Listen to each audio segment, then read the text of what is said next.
Over your last 30 years of experience in NHTs, how have they evolved with all the new technology coming around? Yeah, well, it's a really good question because when I first started, the report was like a one-page, two-page report.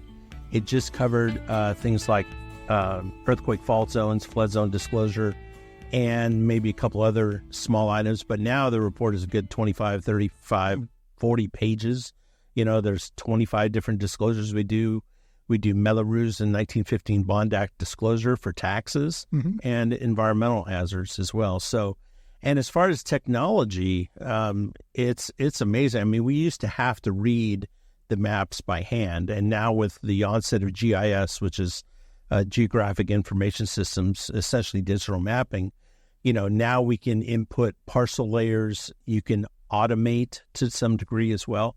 So it's a lot easier to prepare the report than it was many years ago, but it's also more accurate too, because you're taking out that human error of misreading maps or so forth. So it was amazing. I mean, the FEMA flood maps now are all in digital format, but 30, when I first started, we had, must have been about 6,000 maps just that covered California. So like, if you're doing a report in San Jose, you would have to go to Santa Clara County. You would have to pull the drawer out for San Jose and find the correct map. There might be 40 maps just for San Jose.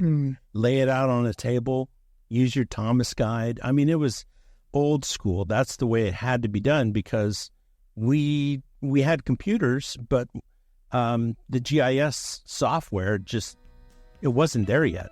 But that came on not too long after that in the 90s and made it a lot easier to do NHD reports and, like I said, a lot more accurate too.